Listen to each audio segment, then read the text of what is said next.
What's up, everybody? Let's talk about my very first sourdough loaf. Very easy to make. We're going to start off with 325 grams of filtered water, 100 grams of active sourdough starter. Give that a little mix.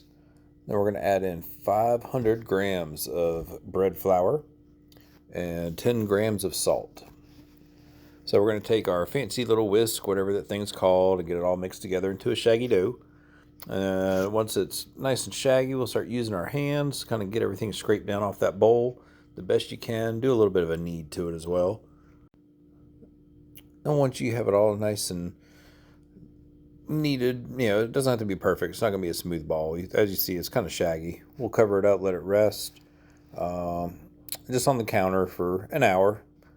And then we're going to do some stretch and folds. So we're going to hit all the corners.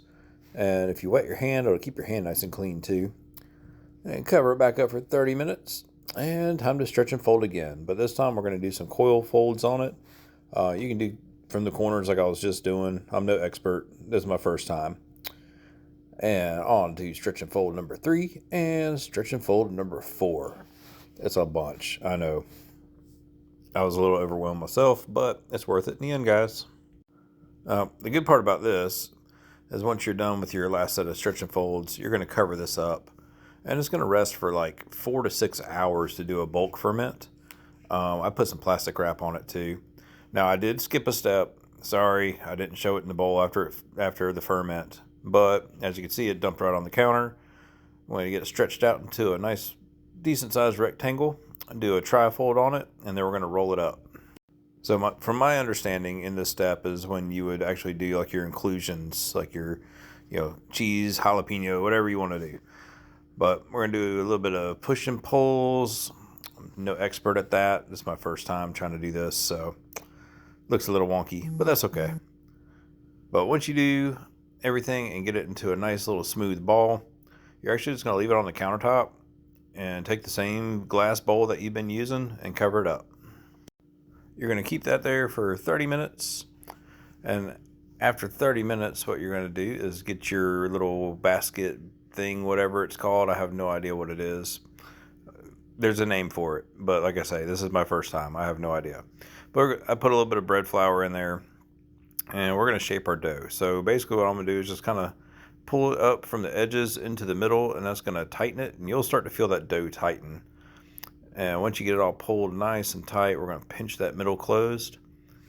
And then we're going to throw it in that bowl, whatever that bowl basket thing is with the flour. You know what I'm talking about.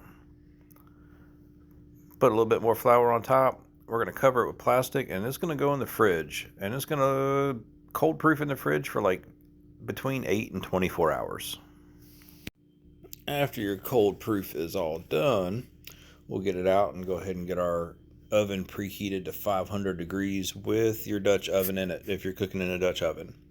But put a little bit of flour on your dough, and I'm going to use one of those silicone mats. You can use parchment paper. It's up to you. Do a little rub down with some flour on it again, and I'm no expert, so we're just going to cut some, little leaf things in there, whatever y'all call them in the sourdough world. I have no idea. I can't remember. But there it is. And we also did a little relief cut for the ear. I do know that term. Haha. Once you have all your little fancy cuts done, we're going to get our Dutch oven out and then turn your temperature in your oven to 450 degrees. We preheat it on 500. We're going to cook at 450. Cover up your dough. Throw it back in your oven for 25 minutes. After your 25 minutes is up, we're going to reduce our temperature down to 400 degrees. And I started off at 25 minutes of cook time. I ended up adding 10 minutes to mine. I did it 5 minutes at a time, though, just because I wasn't too happy with the way the color was on it, so I wanted a little bit more. All right, make sure that you rest it for at least an hour. It's still actually cooking. Do not cut it open until it's completely cooled. I know it's tempting. Trust me. But this thing turned out really good. It's got a sponge effect. I don't even know what it's called.